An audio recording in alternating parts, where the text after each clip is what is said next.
राजधानी लखनऊ में योगी आदित्यनाथ की अध्यक्षता में हुई कैबिनेट मीटिंग में कई बड़े फैसलों पर मुहर लगी है। गुरुवार को मुख्यमंत्री योगी आदित्यनाथ की अध्यक्षता में कैबिनेट की एक बेहद अहम बैठक हुई। इसमें कई बड़े और जनहित से जुड़े फैसले लिए गए। बैठक में लखनऊ में बनने वाले चौधरी चरण सिंह सीट पार्क को लेकर ऐलान हुआ है। करीब 250 करोड़ रुपए की लागत से इस अत्याधुनिक बीज अनुसंधान एवं उत्पादन केंद्र की स्थापना की जाएगी। कैबिनेट की अहम बैठक में सीएम योगी ने बताया है कि लखनऊ में 130 एकड़ जमीन पर सीड पार्क बनाने का फैसला लिया गया है, जिसकी लागत 251 करोड़ रुपए होगी। इस बीज अनुसंधान केंद्र का नाम भारत रत्न और पूर्व प्रधानमंत्री चौधरी चरण सिंह के नाम पर रखा जाएगा।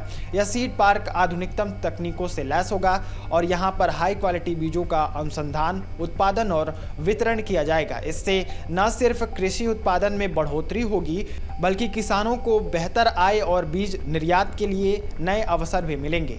कैबिनेट ने ऑपरेशन सिंदूर की सफलता पर एक सरकारी अभिनंदन प्रस्ताव भी पास किया। इस प्रस्ताव के माध्यम से सुरक्षा बलों के अदम्य साहस, समर्पण और वीरता को सरकार द्वारा आधिकारिक तौर पर सम्मानित किया गया। कैबिनेट ने नगर विकास विभाग के तहत अमृत योजना के पहले चरण में शामिल 7 शहरों और शहरी निकायों को बड़ी राहत दी है।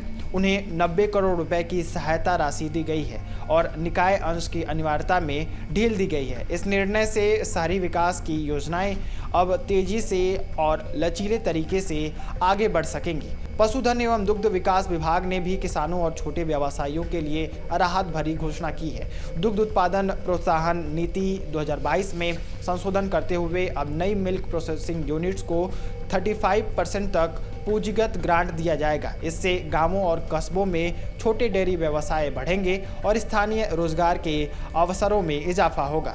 यूपी में उद्योगों को बूस्ट करने के लिए 5 बड़ी कंपनियों को एलओसी की मंजूरी मिली है। प्रदेश सरकार ने औद्योगिक निवेश को गति देने के लिए 5 प्रमुख कंपनियों को लेटर ऑफ कंफर्ट यानी एलओसी जारी करने की मंजूरी दी है।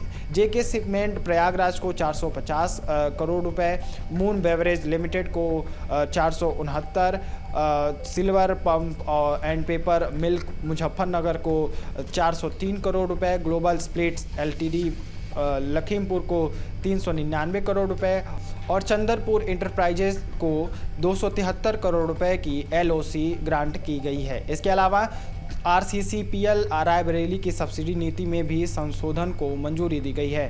कैबिनेट बैठक में ग्राम पंचायतों को नई पहचान देने के लिए पंचायत उत्सव भवनों को औपचारिक नाम की भी बात की गई, यानी पंचायत राज विभाग की ओर से ग्राम पंचायतों में मौजूद पंचायत उत्सव भवनों को अब औपचारिक रूप से नाम दिए जाएंगे। नाम स्थानीय होंगे तो पंचायत स्तर पर सांस्कृतिक पहचान मजबूत होगी और स्थानीय सहभागिता को नई दिशा मिलेगी। गांवों में प्रशासनिक पारदर्शिता और भागीदारी को बढ़ाने के लिए कैबिनेट ने ग्राम सभा बैठकों के खर्च पर आधारित प्रोत्साहन नीति लागू करने का फैसला किया है। इसका मकसद यह है कि गांवों के निर्णय प्रक्रिया में सभी की भागीदारी सुनिश्चित हो और स्थानीय प्रशासन जवाबदेही के साथ काम करे। नागरिक उड्डयन निदेशालय में कार्यरत संविदा कर्मचारियों के लिए भी सरकार की इस बैठक में बड़ी खबर आई है। सरकार के नागरिक उड्डयन विभाग में संविदा कर्मियों को 7वें वेतन आयोग का लाभ देने का ऐलान हुआ है। अब इन्हें 7वें वेतन आयोग के अनुसार वेतन दिया जाएगा। इसमें पायलट, को पायलट, इंजीनियर और एरोनॉटिकल ट्रेनिंग इंस्टीट्यूट के तकनीकी व गैर तकनीकी स्टाफ भी शामिल हैं। इसके अलावा इन्वेस्टमेंट प्रमोशन सब्सिडी नीति को और अधिक पारदर्शी और व्यवहारिक और भरोसेमंद बनाया गया है। इसका उद्देश्य यह है कि प्रदेश में मझोले और बड़े निवेशक बिना किसी संदेह या अड़चन के निवेश कर सकें। सरकार ने संकेत दिया है कि जल्द ही राजकीय तकनीकी संस्थानों के आधुनिकीकरण और बजट आवंटन को लेकर एक विस्तृत और ठोस प्रस्ताव भी लाया जाएगा। हालांकि इस बार के लिए कैबिनेट प्रस्ताव में इसे केवल आंशिक मंजूरी दी गई है।